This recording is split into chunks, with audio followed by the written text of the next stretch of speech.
네, 저희가 지난번 모임 때는 이제 4장부터 6장까지 이야기를 나눴고, 뭐 4장부터 뭐 6장 지난주도 그랬지만 오늘 부분도 이제 어디까지를 또 하나의 큰 덩어리로 봐야 되고 어디까지를 묶어야 되고 이런 게 좀 쉽지 않은 그런 부분인 것 같아요. 누가복음은 그런 게 좀 이렇게 쉽지 않은 특징이 있는데 일단은 4장부터 6장까지 조금 강조점이나 포인트 되는 걸로 그때 정리했을 때 이제 본격적인 예수님의 삶과 가르침을 기록하고 있고 그 예수님의 역사와 소문들이 계속 퍼져나갔다. 이런 표현들이 중간중간 등장했죠.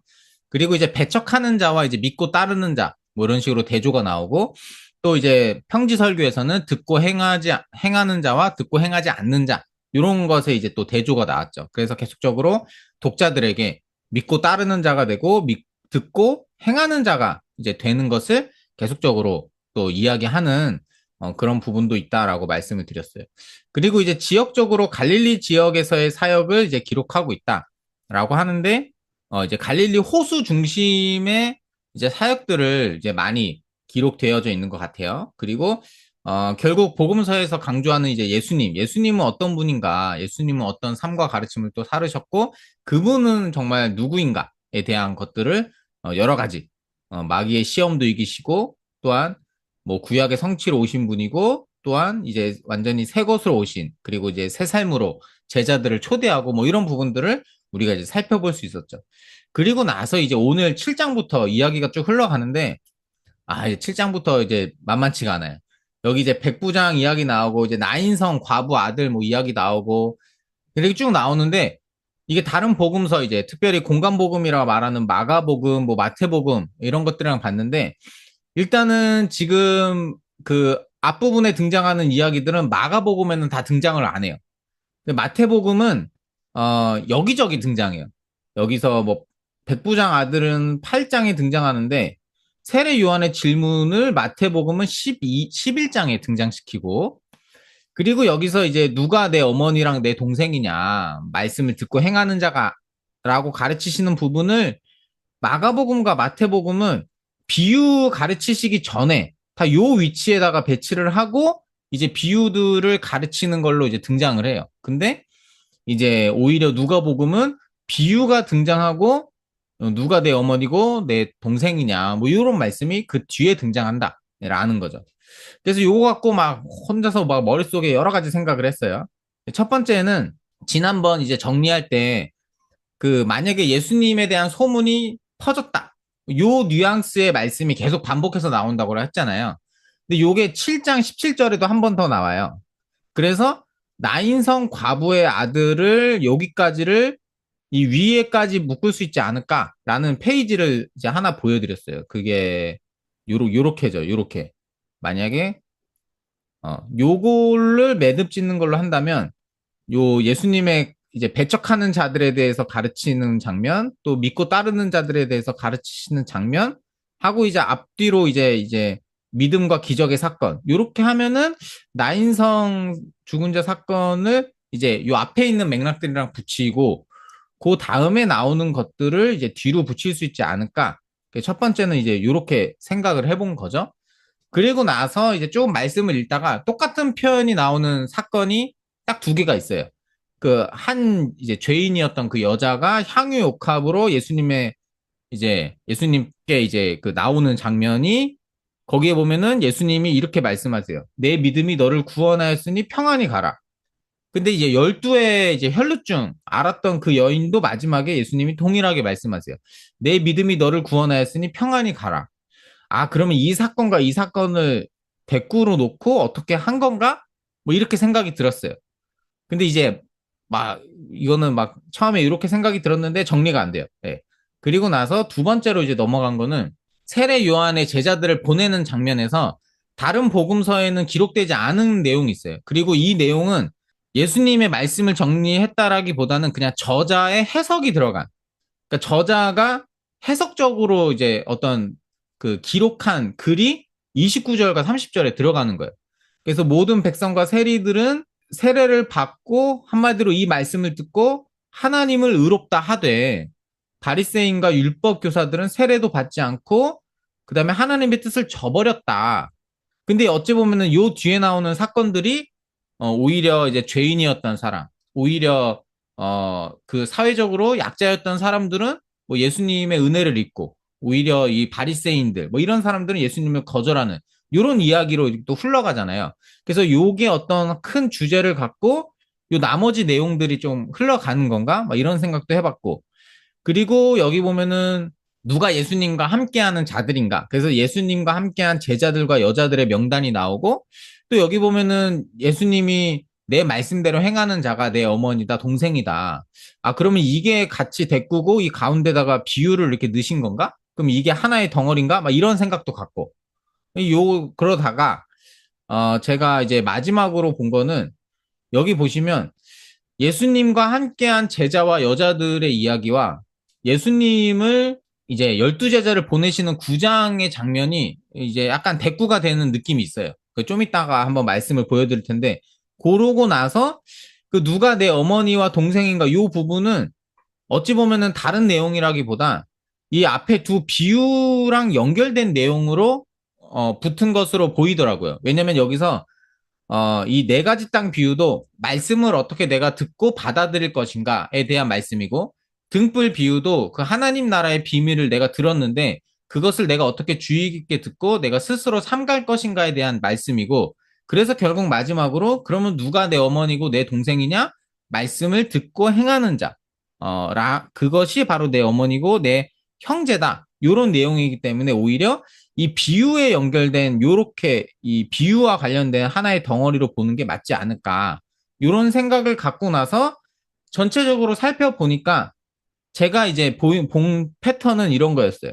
여기는 이제 기적의 사건들, 고치시고 전하시고 가르치시는 그 사건들의 뭉치가 나오고, 그리고 그 마지막 사건에 예수님이 내 믿음이 너를 구원하였느니라 요 대사가 나오는 장면이 나오고, 그리고 이제 예수님의 사역과 어떤 그 제자들의 이름이 나오면서 예수님이 다니시고 선포하시고 전하셨다라는 것에 대한 요점이 나오고, 그리고 다시 이제 가르침이 나오고, 여기는 고치시고 전하시고 가르치시는 그 기적적인 사건들이 나오고, 그 마지막 사건에는 내 믿음이 너를 구원하였느냐로 이렇게 나오고, 그리고 여기서 이제 9장 초반에 예수님의 사역과 제자들의 이름, 그래서 예수님이 한 것처럼 제자들도 다니고 전하고 고쳤다, 이런 내용이 나오더라고요.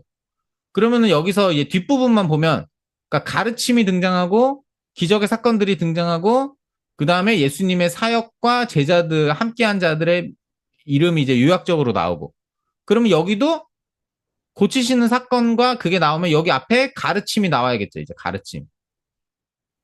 근데 요 앞에 이제 나오는 이제 가르침이 이제 평지설교죠. 그래서 평지설교 나오기 전에 제가 지난주에 이거 갖고 고민했던 거 이제 말씀드렸잖아요. 맨 처음에는 4장부터 6장 11절까지 요런 식이지 않을까라고 이제 봤는데, 만약에 요 예수의 소문이 사방에 퍼졌다라는 것을 기준으로 자른다면은 여기 중풍병자 이야기부터는 다시 뒤로 붙여서 중풍병자 이야기부터는 뒤로 붙여서 이렇게 되지 않을까라고 이제 지난주 설명을 생각을 했다라고 이제 말씀을 드렸죠. 이게 두루 퍼졌다 요 부분까지.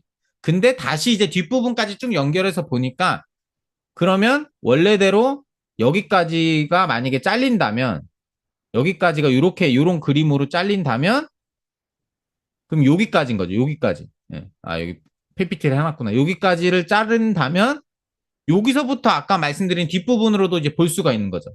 근데 이제 여기가 뭐냐? 가르침인 거죠. 가르침. 평지설교. 그래서 이제 그거를 가지고 이제 오늘 뒷부분을 보면은 이제 요렇게 볼 수 있지 않을까. 근데 저도 이제 누가복음은 참 쉽지가 않은 게 지금 지난주랑 이번 주랑 또 생각이 좀 계속 바뀌잖아요. 그래서 이게 어떻게 붙이고 어떻게 연결을 해야 좋을지가 계속적으로 바뀌는 것 같아요.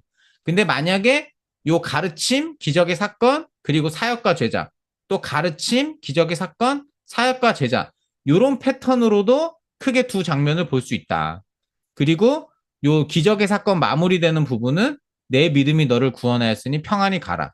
동일하게 혈루증 여인, 요게 야이로 회당장 사건과 혈루증 여인 사건이 나오고 다시 야이로 사건이 나오기 때문에 마무리는 야이로 사건으로 끝나긴 하지만 이게 사실은 이거 전체 하나로 봐야 되거든요. 야이로 사건과 혈루증 여인은. 그래서 이게 샌드위치로 돼 있으면은 혈루증 여인의 사건이 핵심으로 볼 수 있어요. 근데 그 가운데 들어가는 사건에 예수님이 동일하게 말씀해 주신다라는 거죠. 예, 이런 식으로. 그러면 이렇게 볼 수 있지 않을까라고 이제 생각하고 좀 이렇게 연구를 하기 시작했어요.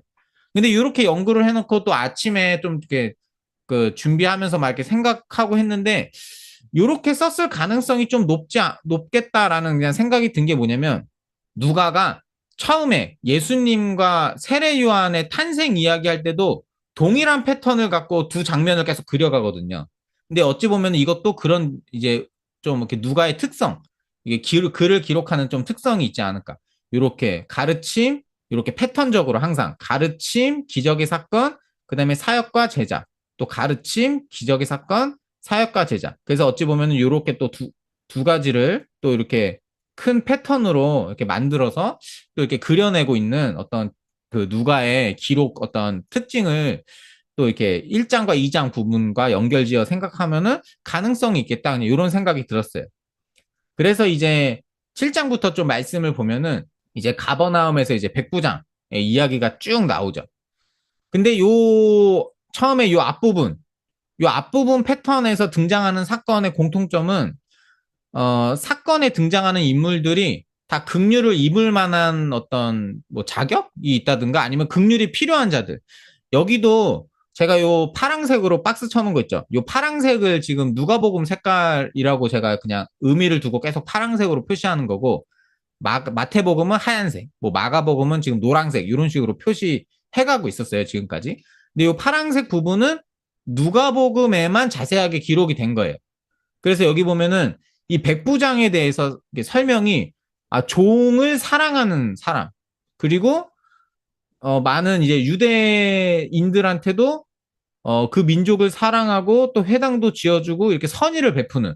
그래서 어찌 보면은 이 백부장에 대해서 굉장히 자세하게 지금 설명을 하고 있다라는 거죠. 그러면서 이 사람이 정말 긍휼을 입을 만한 사람이다. 야, 이런 것들을 누가는 의도적으로 기록을 해요. 그리고 여기 보면은 이제 나인성의 이제 과부도 나오죠. 근데 여기도 이 나인성 과부 사건도 누가복음에만 등장하는 사건이에요.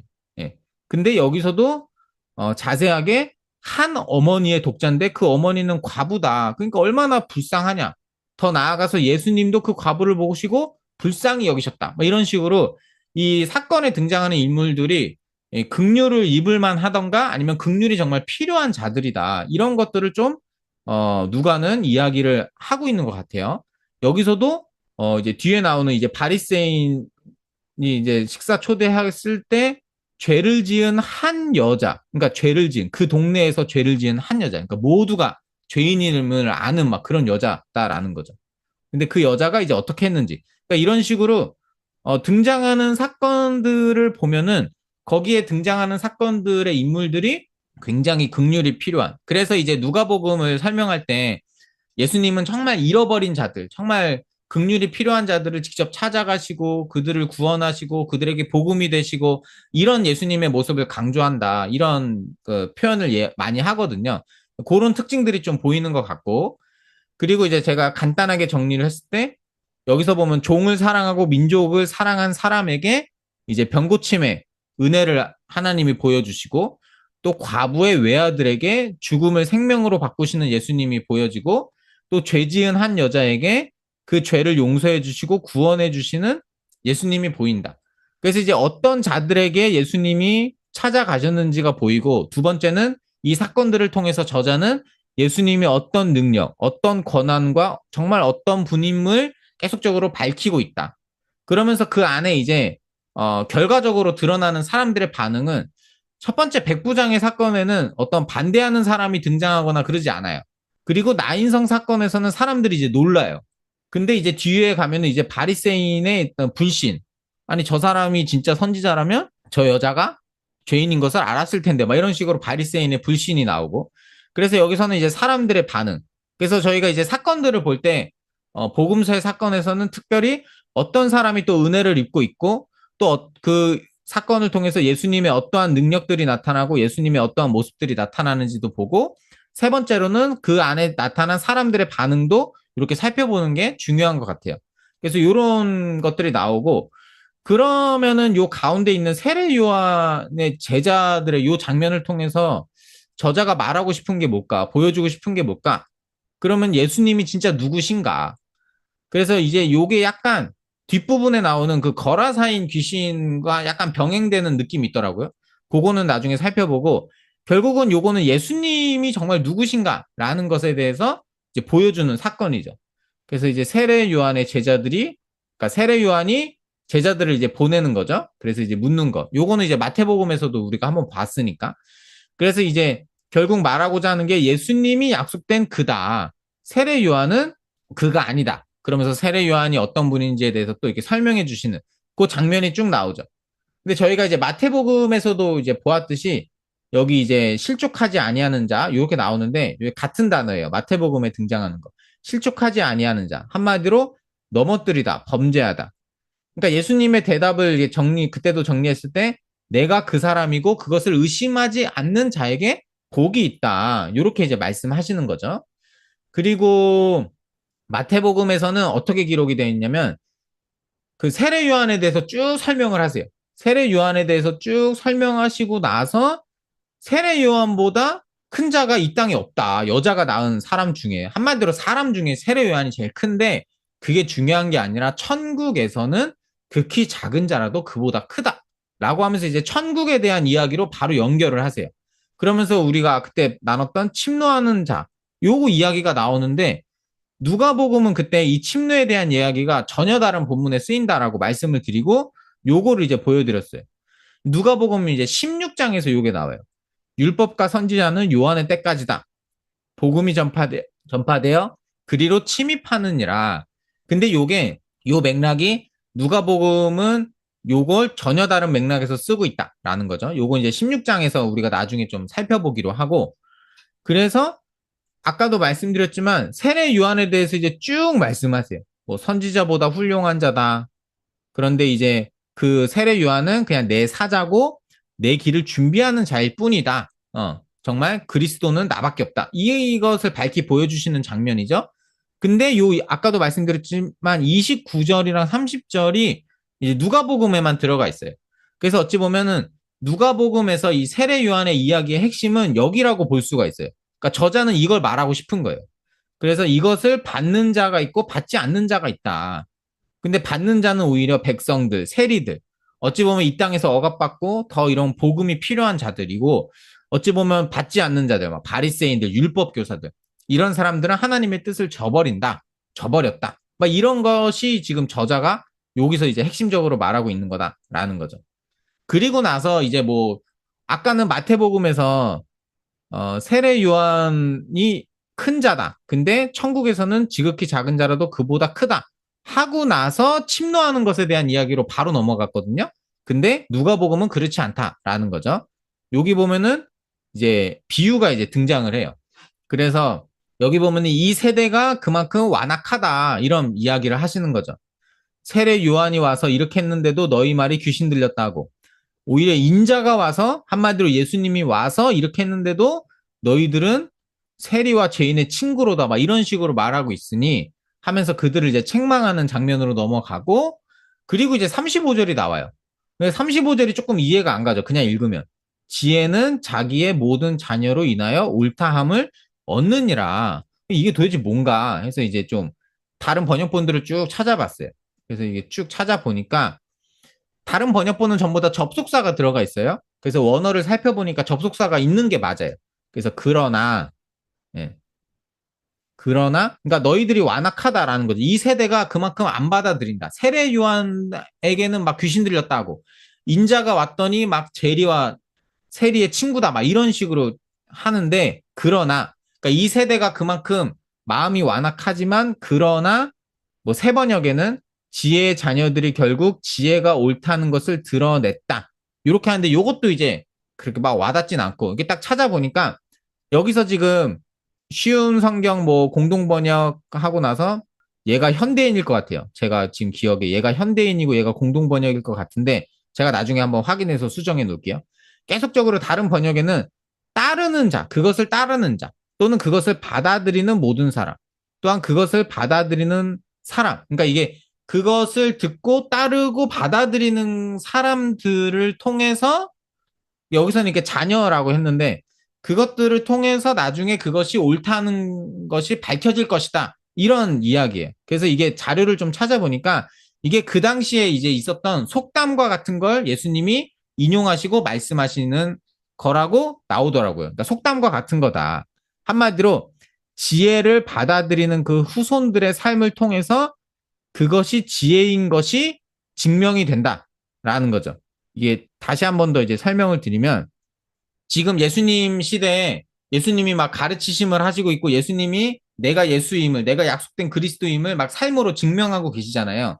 근데 이제 사람들이 그것을 못 받아들여요. 그래서 큰 선지자인가?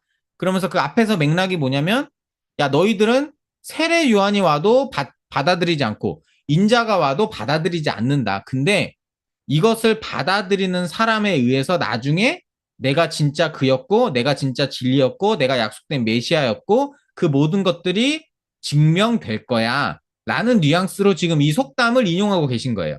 예. 이해가 되시나요? 그래서 이제 그 우리들이 받아들인 한마디로 이 예수님의 가르침을 듣고 그의 삶을 보고 아, 예수님이 정말 약속된 그이구나.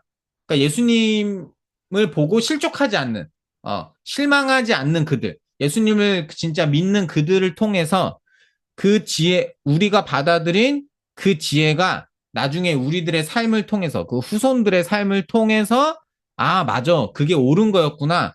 라는 것이 나중에 증명될 것이다. 이런 뉘앙스의 지금 말씀으로 35절이 등장한 거예요. 그래서 어찌 보면은 이제 계속적으로 누가복음은 우리가 그것들을 증거하는 그런 증인된 삶으로 살아야 된다는 것을 계속적으로 의도적으로 나타내고 있다라는 거죠. 그래서 요거는 이제 그렇게 이해를 하시면 되고요.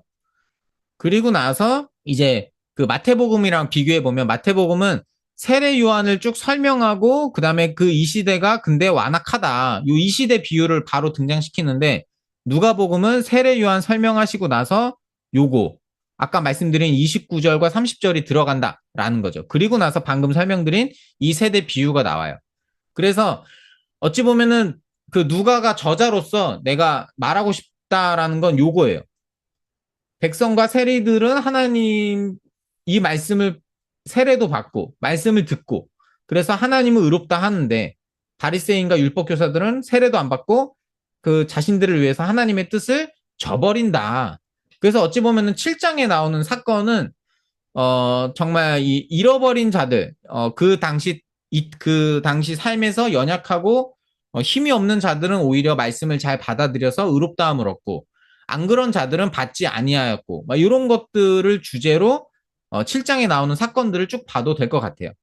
그래서 이제 누가복음을 뭐 잃어버린 자들에 대한 특별한 관심으로 보는 견해가 있는데 이런 것들이 있기 때문에 이렇게 보는 의견도 있다라고 이제 말씀을 드렸고 근데 또 이제 보면은 막 백부장도 등장하고 또 이제 보면은 또 막 이 모든 등장하는 사람이 그렇게 가난하거나 어렵거나 막 그런 사람은 아닌 것 같아요. 회당장도 등장하고 이제 그럼에도 불구하고 조금 더 잃어버린 자들에 대해서 조금 더 누가는 관심이 있는 것 같다. 이렇게 보는 견해가 있는 거죠.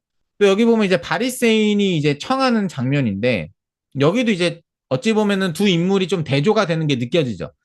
이제 바리새인이면서도 예수님을 식사에 초대해요. 그러니까 그 제가 예전에 이제 기억나는 그 비아라이가 그 당시에 누군가를 이제 식사를 초대할 수 있는 정도의 사람이면 그래도 집의 크기라든지 아니면 어떤 그들이 가지고 있는 부라든지 이게 상당했다라는 거죠. 근데 여기 보면 이제 바리새인이 자신의 집으로 이제 초대하는 게 있고 근데 이제 그 동네에서 죄를 지은 한 여자. 그러니까 이제 그 동네에서 모든 사람이 죄인이라고 이제 알고 있고 손가락질하는 이제 그런 사람이다라는 거죠.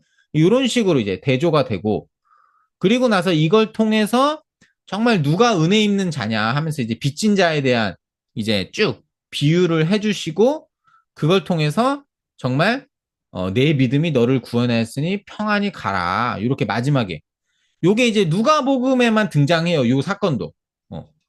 근데 요 대사가 진짜 아까 말씀드린 8장 48절 혈루증 여인과 여인 사건에 나오는 대사랑 똑같다라는 거죠. 그러면 혈류증 여인과 대꾸가 될 수 있나? 라고 이제 생각했을 때 조금 대꾸가 될 수 있는 또 근거가 뭐냐면 여기도 베드로가 등장하잖아요. 지금 이 바리새인과 식사하는 장면에서 죄 지은 여자가 향유를 붓는 요 사건에서도 이제 시몬, 베드로가 이제 등장을 해요. 이제 베드로가 이제 매개로 등장하는데 이 혈루증 여인 사건에서도 베드로가 등장해요. 그 다른 복음서에는 마태복음에서는 베드로가 혈루증 여인 사건 때 베드로가 등장하지 않고 마가복음에는 제자들이 말해요.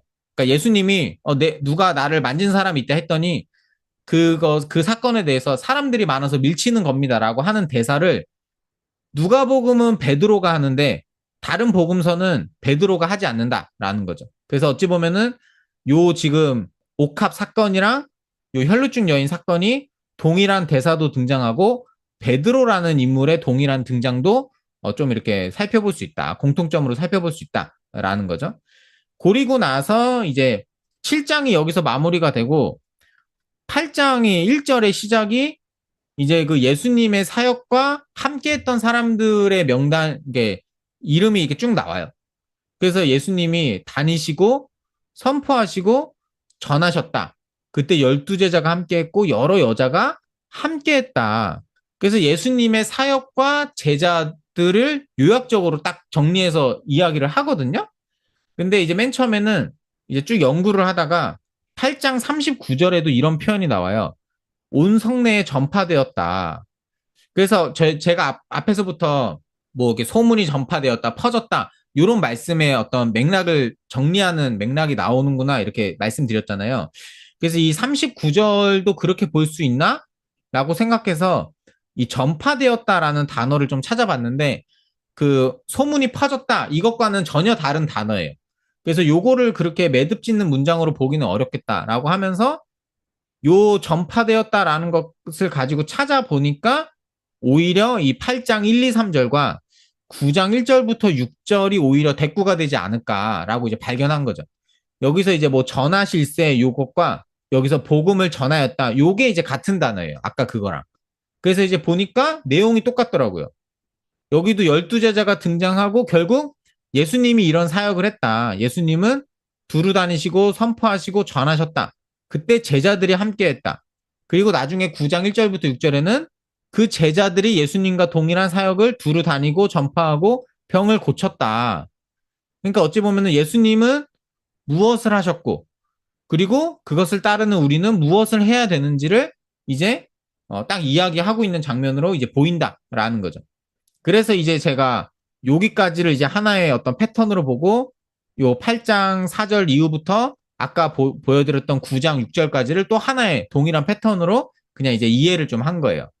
그래서 어찌 보면 여기 부분까지는 그 세례 요한 제자 장면에서 나오는 요게 좀 누가가 의도하고 있는 좀 강조점인 것 같고 그리고 이제 전체적인 흐름의 패턴은 예수님의 가르침이 등장하고 그리고 그 가르침을 받는 자와 받지 않는 자의 대조적인 모습과 사건들이 등장하고 그리고 결국 마지막에 요약하면서 예수님은 함께 다니시고 선포하시고 전하셨다. 그리고 그들과 함께 했던 사람들이 증인이다. 라는 것을 이제 어떤 여기 8장 3절까지 내용에서 이야기하고 있는 게 아닐까. 그러면서 여기서도 요게 이제 연결돼서 그 사건들에 정말 받는 자들이 있고 받지 않는 자들이 있는데 받는 자들은 어찌 보면 여기 이제 7장 29절에 말한 백성과 세리들과 같은 사람들.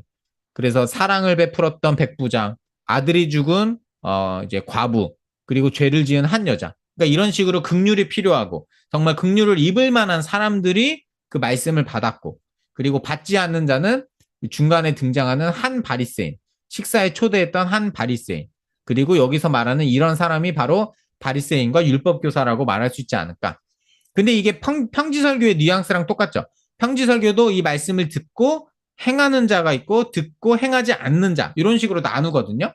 그런 맥락이랑 이제 같은 맥락으로 쭉 이제 볼 수가 있다라는 거죠.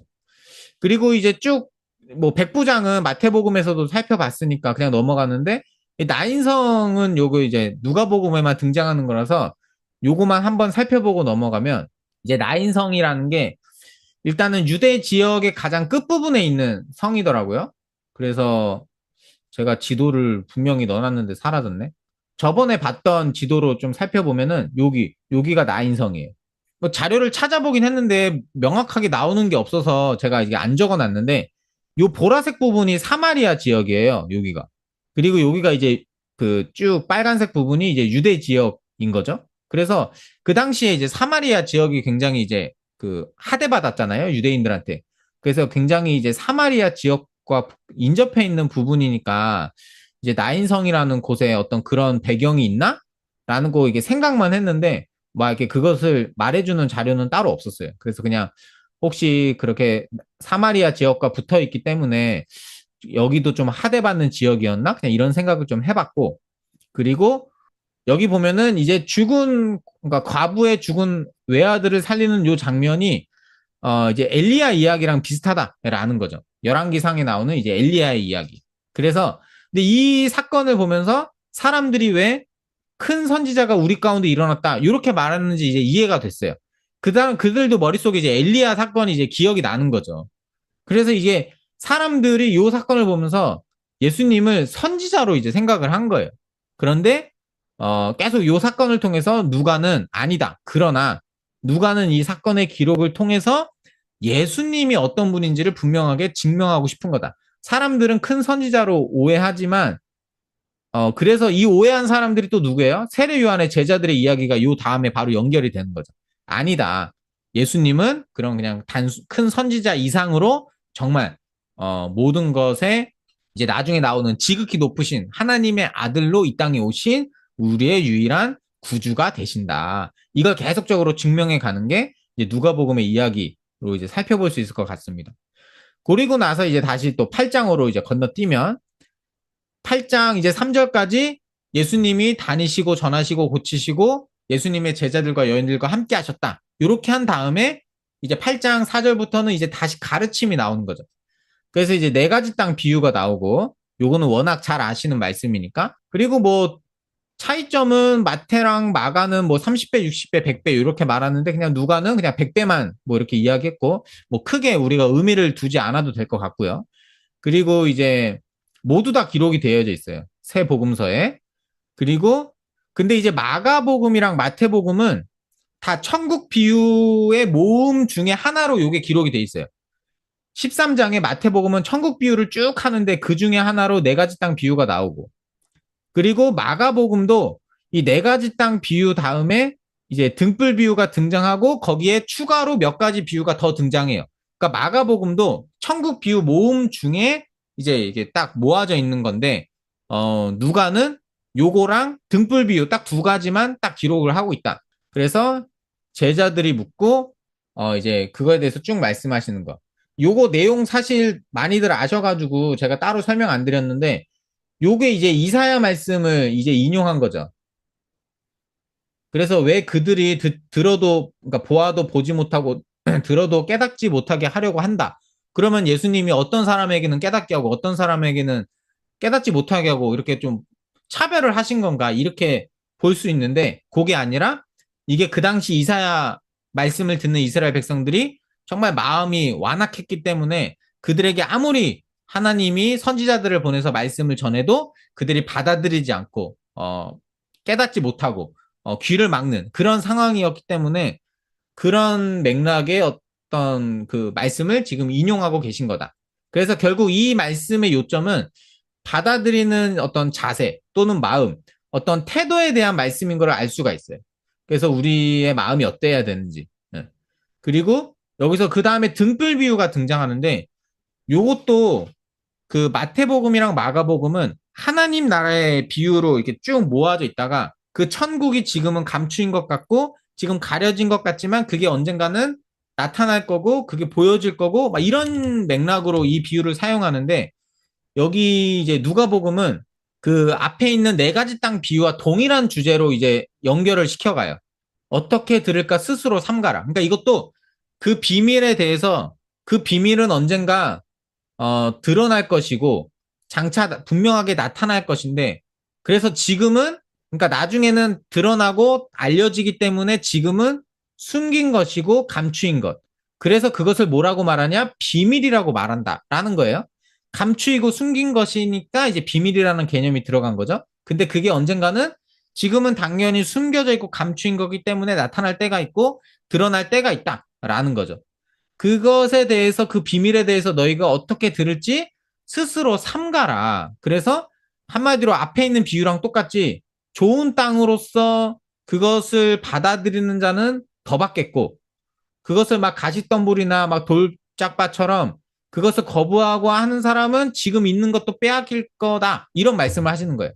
그리고 나서 이제 예수님의 어머니와 동생들 이야기가 나오죠.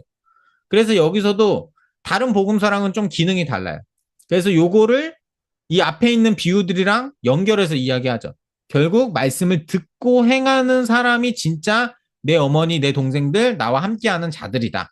결국 이 모든 게 듣는 자세와 마음, 태도에 대한 주제로 쭉 끌고 가고 있는 것들을 확인할 수 있거든요. 그래서 이제 스스로 삼간다라는 게 좀 어떤 뉘앙스일까라고 했는데 이제 원어를 살펴보면 이게 보다, 삼가다, 눈이 밝혀지다 이런 뜻을 갖고 있는 단어인데 본다면 신중하게 지켜보다 이런 의미로 우리가 좀 받아들일 수 있어요. 그래서 이제 다른 번역본들은 조심하여서 들어라. 뭐 새 번역은 이렇게 됐고 현대인은 귀담아 들어라. 이렇게 이제 번역을 했고 공동 번역은 명심하여 들어라. 이렇게 번역을 했어요. 그래서 결국 그 하나님 나라에 대한 비밀, 그 하나님 나라에 대한 그 말씀을 어떻게 들을 것인가, 그 듣는 자세, 마음, 태도에 대한 가르침으로 우리가 이제 여기까지 연결해서 볼 수 있겠다라는 거죠. 그래서 이렇게 가르침을 쭉 하시고 나서 결국 이 모든 것은 하나로 묶어서 말씀을 받아들이고 듣고 행하는 것에 대한 주제고, 그리고 이제 아까도 잠깐 말씀드렸지만 마가랑 마태는 요게 이제 전혀 다른 맥락으로 쭉 가요. 예. 요게 이제 비유 전에 요 말씀을 하시고 나서 이제 비유를 쭉 풀어내신다. 이제 라는 거죠. 한마디로 이 비유를 잘 들어라. 이제 이런 걸로 이제 기능이 쓰이는 거죠. 그리고 나서 이제 여기서부터 8장 22절부터는 다시 기적과 관련된 사건들이 쭉 등장을 해요. 그래서 이제 광풍 사건이 나오고 호수를 잔잔하게 하신 사건. 근데 요것도 이제 내용이랑 분량이 다른 복음서랑 뭐 거의 비슷해요. 그래서 막 특징을 따로 이제 살펴볼 순 없고 마가복음을 살펴보면은 여기 보면은 마가복음도 4장 35절부터 그러니까 4장 34절인가까지가 비유에 대한 설명이 쭉 비유들이 등장하고 35절부터는 이제 연속적으로 사건이 나오거든요.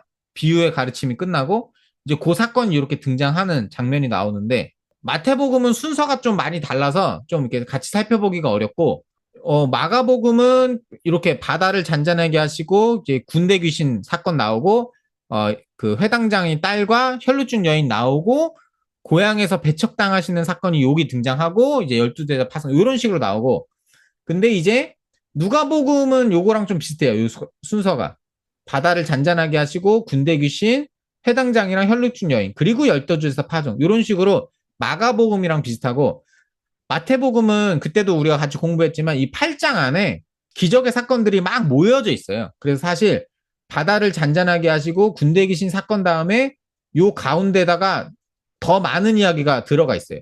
그리고 나서 나중에 이제 야이로 이야기와 혈루증 여인 이야기가 등장한다라는 거죠. 근데 이제 그때 마태복음 때는 이 광풍 사건, 바다를 잔잔하게 하신 사건이 어디에 어떻게 쓰였냐라고 했을 때 이 8장과 9장이 전부 다 9장 여기까지가 예수님의 고치시고 이게 기적을 일으키신 그 사건을 다 모아놓은 거라고 말씀을 드렸잖아요.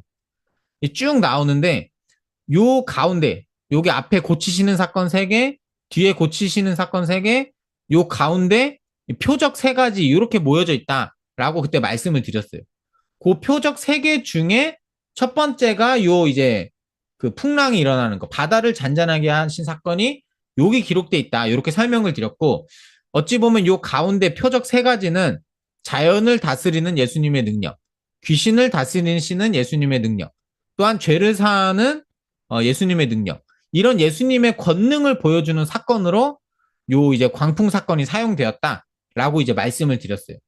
그리고 이제 마가복음에서는 요 사건이 어떻게 사용됐는지 이렇게 보면은 마가복음도 예수님의 권능이 나타나시는 사건을 쭉 연속적으로 기록하는데 마가복음은 마가복음만의 특징이 좀 뭐냐면 그 모든 사건에 제자들과 사람들이 두려워하였다 이것에 대해서 계속 반복적으로 나와요.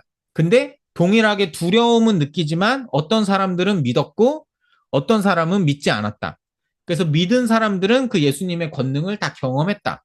그런 사건들을 막 정리한 다음에 마지막에 뭐라고 얘기하냐면 이 예수님을 배척하는 사건으로 마무리를 하는데 이때 예수님이 그들이 믿지 아니하여서 예수님의 권능을 더 이상 펼치지 못하였다. 이렇게 말씀하세요. 그러니까 계속적으로 우리 삶에 두려움이 있지만 믿는 자에게는 예수님의 권능이 나타난다. 이런 맥락으로 요 광풍 사건을 마가는 이제 사용을 해요. 그러면은 누가는 그때 이제 마가복음 때 비교한 건데 누가복음과 이제 마가복음이 굉장히 비슷하게 여기를 기록했다라는 거죠. 근데 이제 마가는 이런 사건들의 마지막에 배척당하신 사건을 기록하면서 예수님을 믿는 자에게 이런 예수님의 권능이 나타날 것을 말하는 것으로 이야기를 한다면 누가는 다른 의도로 이것들을 사용하고 있다라고 우리가 살펴볼 수 있는 거죠. 그래서 이제 첫 번째 사건을 이제 그냥 이렇게 살펴보면은 광풍을 잔잔하게 하신 사건, 그 잔잔하게 하신 예수님을 이제 보여주고 있는 거죠. 요거 우리 학생분들 관찰할 때 사건 관찰을 많이 해서 제가 예시로 이게 하나 해봤어요. 요런 식으로 그때도 제가 과제 피드백할 때 잠깐 설명드렸는데 동일한 사건 안에 다른 인물들의 시선으로도 우리가 사건을 볼 수 있다라는 거죠. 그래서 이게 예수님의 입장으로 보면 언제 어디서는 똑같죠. 배 위에서 광풍이 호수로 내리쳐서 제자들이 위태로울 때 그때 예수님은 바람과 물결을 꾸짖으시며 잔잔하게 하셨다. 그 이유는 제자들이 죽을 것 같아서 예수님을 깨워 간청했기 때문에. 근데 결과가 뭐냐? 그것을 통해서 예수님의 능력을 보여주셨다. 정말 이 자연, 바람, 이 모든 것들을 다스릴 수 있는 그 예수님의 능력, 권능을 예수님이 보여주신 거다. 제자들 입장에서 이제 정리를 한다면 제자들이 배 위에서 광풍이 내리칠 때 예수님을 깨워서 막 도움을 구한 거죠. 이유는 뭐냐? 죽을 것 같아서. 근데 그 사건을 통해서 보여주고자 하는 또 이제 모습이 뭐냐? 그들은 믿음이 없고 아직 예수님을 깨닫지 못하고 있더라. 그래서 요것도 계속 오타가 많이 나오네. 요거 25절이에요. 이제 골뱅이가 아니라. 그럼 이런 식으로 이 제자들의 믿음 없고 아직도 예수님을 잘 깨닫지 못하는 그들의 모습이 여기 보여진다라는 거죠. 그래서 첫 번째 사건을 이렇게 예수님의 권능을 보여주지만 그 안에 살아 나타나는 사람들의 반응도 보여주고 그리고 이제 두 번째 사건은 이제 거라사인 땅에서 귀신을 내쫓으시는 예수님의 모습이 보인다라는 거죠.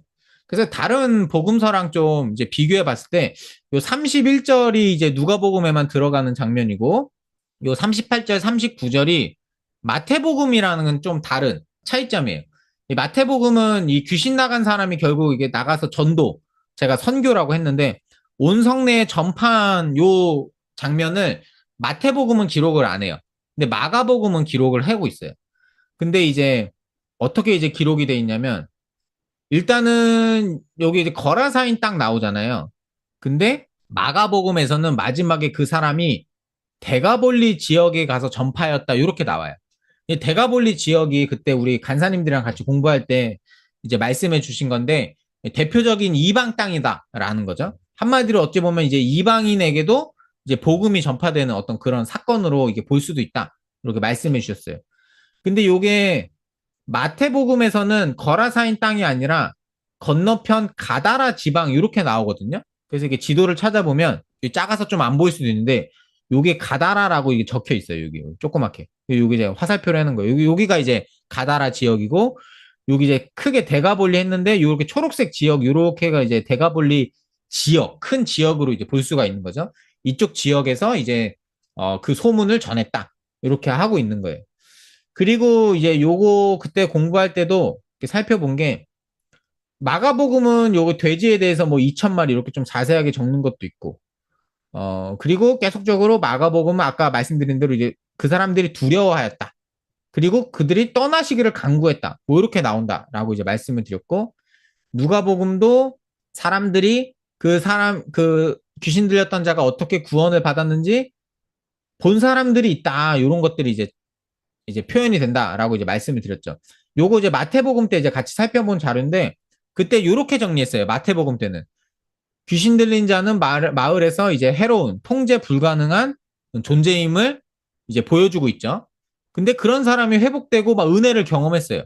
그러면 엄청나게 좋은 일인데도 불구하고 그들은 그것보다도 경제적 손실을 걱정해서 또한 영적인 일에 무관심해서 예수님을 막 떠나라고 하는 막 이런 장면들이 나오고, 그리고 이제 마가랑 누가는 귀신 들린 자를 직접 목격하고도 이제 예수님을 배척하는 그런 걸로 이제 기록이 돼 있는데, 마태는 그것을 생략하고 있다. 이렇게 이제 그때 설명을 드렸고, 그리고 이제 돼지 치던 자들이 있었고 이제 시내에서 온 자들이 있었는데, 그거는 이제 저번에 옛날에 마태복음 때 말씀드렸으니까 이제 생략을 하고, 그러니까 이제 마태는 제자가 되려는 그 귀신 들린 자 또는 그가 또는 선교를 하게 된 자. 그러니까 한마디로 귀신 들렸던 자가 원래 지금 누가복음 말씀에는 예수님께 가서 나는 당신을 따르고 싶습니다 했더니 예수님이 그러지 말고 너 여기 가서 이제 알려라 이렇게 해서 복음을 전하는 내용. 그 내용이 마태는 아예 빠져 있어요. 그래서 그때 마태복음 때 말씀드린 게 뭐냐면 이 이야기를 통해서 막 어떤 한 사람이 변화되고 막 이렇게 복음 전하는 자가 됐다. 이것을 말해주고 싶은 게 아니라 그 귀신을 다스리시는 권능, 그 예수님의 권능의 포인트를 맞춰서 조금 말하고 싶은 거기에 강조점을 두고 싶은 의도가 마태에는 있는 것 같다라고 그때 말씀을 드렸는데, 반대로 누가는 오히려 그 사람의 변화, 그 사람이 예수님을 따랐고 정말 그 예수님을 전파하는 자, 바로 증인이 되었다라는 것까지 기록을 하고 있어요. 그래서 오히려 여기에 강조점을 좀 두고 있지 않나라고 우리가 좀 살펴볼 수 있을 것 같습니다. 그래서 이제 그 부분을 또 이야기하고 있고, 또 이제 8장 26절부터 이게 쭉 거라사인 이야기가 나오는데 이 무적행이 갑자기 나오는 거예요. 그래서 이제 원래 복음서 보다 보면 무적행이라는 단어 거의 보기 힘든데 찾아보니까 이제 복음서에서도 여기서만 사용이 돼요. 그래서 이게 원래 계시록에 많이 등장하고 로마서에도 한 번밖에 등장 안 하는, 그러니까 신약 성경에는 거의 등장하지 않는 건데 갑자기 귀신이 무적행으로 들어가라 하지 마시옵소서라고 간구를 한다라는 거죠. 누가는 왜 이렇게 기록을 했을까라고 했는데, 마태복음 요 장면을 마태복음이랑 요 누가복음이 좀 자세하게 기록을 했는데, 마태복음에는 쭉 나오고 이 표현이 나와요. 당신이 무슨 상관이 있습니까? 때가 이르기 전에 우리를 괴롭게 하시려고 여기 오셨습니까? 그래서 이게 때에 대한 이야기가 나와요.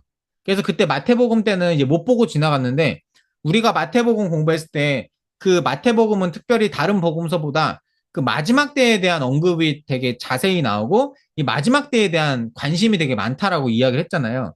그 여기서도 아직 그 마지막 때가 있는데 그 때가 오기 전에 우리 괴롭게 하시려고 오셨습니까? 이런 식으로 마귀가 이제 이야기를 한다라는 거죠. 그래서 이 무적행에 대해서 막 자료도 보고 여러 가지를 봤는데 제가 이제 마지막에 정리한 건 요거였어요. 왜 누가는 이 무적행을 우리를 보내지 마시옵소서라고 왜 요청을 했을까? 근데 그걸 반대로 생각해 보면 이제 귀신이 인정을 한 거죠. 그 무정행에 보낼 권리와 힘이 있는 분이 누구냐? 바로 예수님이다라는 거죠. 그러니까 귀신이 지금 고백을 하는 거예요. 그러니까 거라사인 요 귀신의 이야기 안에서 핵심은 어찌 보면은 귀신의 대사에서 나온다라는 거죠. 그 귀신이 뭐라고 말하냐면 예수님에 대해서 8장 28절에 지극히 높으신 하나님의 아들 예수요. 그러니까 지금 귀신이 말로 증거를 하는 거예요. 이 예수님은 지극히 높으신 하나님의 아들이다. 두 번째는 우리를 무정행으로는 들어가게 하지 마시옵소서. 그거는 예수님이 우리를 무정행에도 보낼 수 있는 권리와 힘이 계신 분이다. 라는 것을 간접적으로 이제 증거하는 거죠. 그러니까 이런 식으로 그런 의도를 갖고 누가는 요 어떤 귀신의 요청을 이렇게 이제 기록하고 있지 않나. 이렇게 이제 살펴볼 수 있을 것 같아요. 그래서 이제 여기서도 이제 크게 세 가지 사건. 자연을 다스리시는 예수님의 모습이 나오고, 그러니까 예수님을 계속 증거하죠. 예수님은 하나님의 아들이고, 그 마지막 때의 심판의 권한을 가지신 분이다.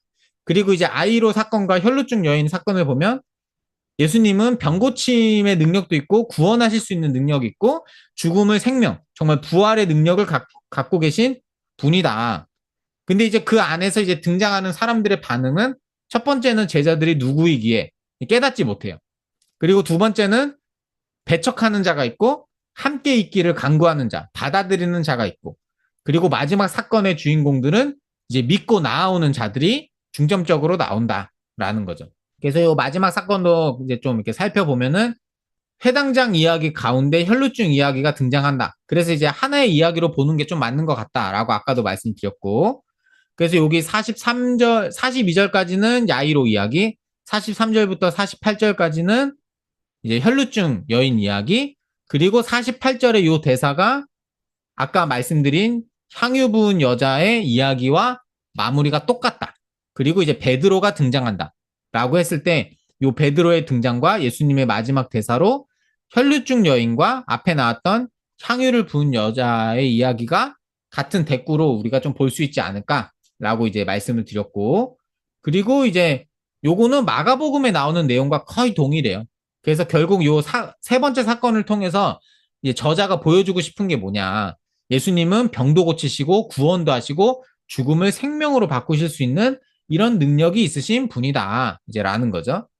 그리고 이제 9장으로 넘어가면 이제 예수님이 제자들을 불러 모으셔서 그들에게 예수님이 하셨던 동일한 권능과 모든 것들을 주시고 그들이 결국 예수님과 동일한 사역을 했다. 요게 이제 아까 말씀드린 그 예수님의 사역 8장 1절과 3절과 대꾸가 되지 않을까. 그러니까 요런 근거들을 통해서 저는 이 동일한 패턴, 가르침, 기적의 사건, 그리고 마지막 예수님의 사역과 제자. 요런 패턴으로 이 두 가지를 크게 그려내고 있지 않나라고 이제 생각을 했어요. 그래서 약간 대꾸가 되는 사건들을 좀 비교해 보면 조금 비슷한 점이 있어요. 그래서 이제 누가복음은 명확하게 딱 떨어지게 뭐 이렇게 말할 수는 없지만 요 나인성 사건과 광풍 사건을 보면은 예수님이 권능을 막 펼치시고 보여주시는데도 불구하고 사람들이 아직 예수님을 깨닫지 못해요. 나인성 사건 때는 사람들이 큰 선지자인가 보다. 광풍 사건 때는 제자들이 야 그가 누구냐 제자인데도 불구하고 막 이렇게 예수님을 깨닫지 못하는 모습이 나오고 그리고 이 세례 요한 제자의 그 이야기와 거라사인 귀신 이야기를 통해서는 정말 예수님이 누구신가를 오히려 밝혀 보여주는 예수님은 그런 큰 선지자가 아니다. 인자, 바로 메시아, 그리스도, 구주로 오신 분이다. 라는 것을 여기 세례 요한의 어떤 이야기를 통해서 예수님이 가르쳐 주시고 거라사인 귀신의 이야기를 통해서는 거라사인 귀신의 대사를 통해서 지극히 높으신 하나님의 아들이시고 모든 심판의 권한을 가지신 분이심을 또 보여주는 그런 내용들. 그래서 이제 비슷하죠. 이제 그 기능이. 그리고 이제 마지막 향유옥합 사건과 이제 아이로 혈류증 여자 사건은 그것을 믿고 정말 믿음으로 나오는 정말 예수님의 능력을 믿고 예수님을 정말 인정하는 마음으로 나오는 자들에게 구원과 평안이 임하는 것들을 보여주는 이런 공통점으로 우리가 좀 이렇게 대꾸를 볼 수 있지 않을까.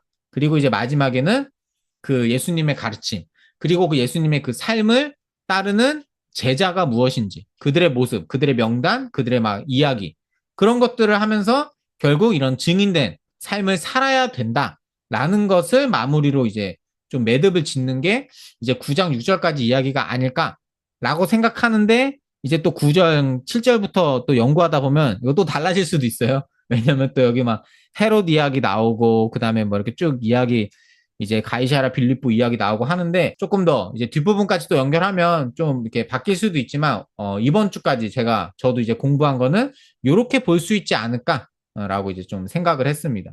그래서 오늘 이제 9장 초반부까지만 이제 이야기를 나눴으니까 7장과 8장까지만 이제 좀 정리를 해본다면 여기는 누가복음에만 기록된 사건들이 또 많이 등장한다. 그리고 순서는 좀 마가복음이랑 이제 기록 순서가 좀 비슷하다라는 거죠. 근데 결국 이 사건과 이 가르침과 이 내용들을 통해서 저자는 예수님에 대해서 더 밝히, 더 확실하게 증거하고자 하는 의도가 있다. 그래서 예수님은 단순히 어떤 큰 선지자, 이런 게 아니라 정말 예수님만이 그리스도고 하나님의 아들이신 분이다. 그래서 이것들을 받아들이는 자, 정말 듣고 행하는 자가 너희들은 되어라 라는 의도가 이 본문 안에 있다라는 거죠. 그리고 예수님의 사역도 이야기하고 제자들의 사역도 이야기하면서 결국 지금 이 누가복음의 말씀을 읽고 이 말씀을 통해서 예수님의 가르침과 삶을 깨닫고 그것을 받아들이는 우리들도 동일하게 증인된 삶으로 나아가기를 계속적으로 이야기하는 게 이 누가복음의 어떤 8장까지의 또 말씀으로 우리가 볼 수 있지 않을까 생각합니다. 그래서 어찌 보면 여기서 막 가난한 자, 어려운 자 때로는 이 세상에서 복이 없어 보이는 자들의 모습이 막 등장하잖아요. 그런데 그것보다 오히려 예수님의 말씀을 받아들이고 그것을 정말 예수님의 말씀을 듣고 받아들이고 행하는 삶이 훨씬 더 복된 인생이다. 라는 것을 이야기해 주는 게 또 이 말씀의 뉘앙스 안에 계속 있는 것 같고, 이런 부분을 우리가 삶의 좀 적용점으로 또 한 주간 또 적용하면서 또 살 수 있지 않을까라고 생각합니다. 그래서 이제 여기까지 저도 이제 공부한 내용이고, 다음 시간부터는 또 우리가 9장 7절부터 한번 같이 공부를 해보면 좋을 것 같아요.